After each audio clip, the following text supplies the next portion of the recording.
Hello, stranger. So, about a week ago, I had to get up around 7 in the morning, like I used to do for school, and get ready for my Alaskan vacation. First thing I had to do was put all that stuff into these 3 bags, and then get on this plane and head to San Francisco, where I would be catching the boat up to Alaska. One thing I'd like to mention, though, you're on camera. Then I got on this boat, and we headed underneath the Golden Gate Bridge, which, surprisingly enough, isn't golden. What? It's not golden? Wait, why isn't it golden? It's red and orange and red and orange. It's not golden. But then we headed out to sea with very rough waters ahead of us and very rough waters along the way. And I'd like to say one thing. Don't stand next to the pool when it's shaking like this.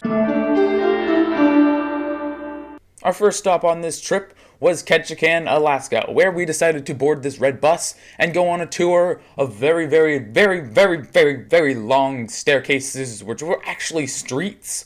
Then we decided to go to a fish hatchery, and then we saw some dead fish in the water where I guess, there were little fishes. Then we went to Saxman Village, where there were lots of totem poles with animals carved on them, and I mean lots and lots and very much houses, actually, that look like totem poles.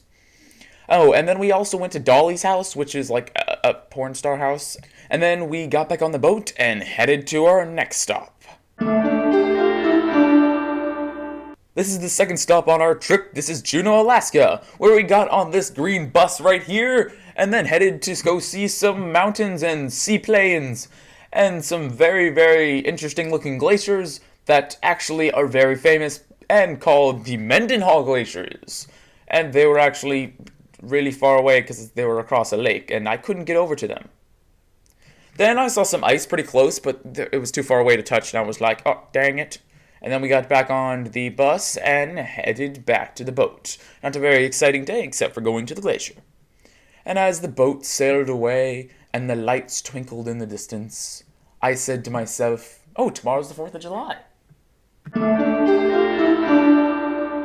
Welcome to our third and final stop on this trip, being Skagway, Alaska. A very small town, but my favorite town on this trip. As we entered the town, all I could really think about was this red booth, thinking, wait a sec, is that a TARDIS in disguise? Because there's nothing in it. And then I saw a painting on a mountain of a clock, and I was like, oh, a painting on a mountain of a clock. Ooh, interesting. And then we decided to get on a train. Not this train. This train was there for the 4th of July. Oh yeah, happy 4th of July. Very late, I know. No, we actually got on this train, which took us to see some beautiful mountains and then some beautiful waterfalls down in valleys.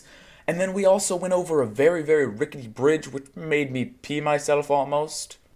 And then we entered this very dark tunnel, which had a very small entrance, and I was like, don't hit my head. And then I was like, ooh, a light at the very end of the tunnel. Head for the light, George, the magical flying unicorn fish. And then I got to the end of the light, and I was like, oh, it's just the end of a tunnel. Oh, okay. And then we ran into these corners with the beautiful scenery, and I was like, man, I don't get out enough. And then we saw these train tracks, and they parted, and then I was like, flags, and I was like, American, Alaskan, Canadian, wait a sec. Am I at a border? Wait a sec. I'm in Canada. Yeah, I'm in Fraser, Canada. Only 27.7 miles away from Skagway, but I mean, I'm in Fraser, Canada. And then we got back on this bus, and I was like, man, I already miss Canada, eh? And then we got back on the boat and sailed away from Alaska. Goodbye, Alaska. I will miss you.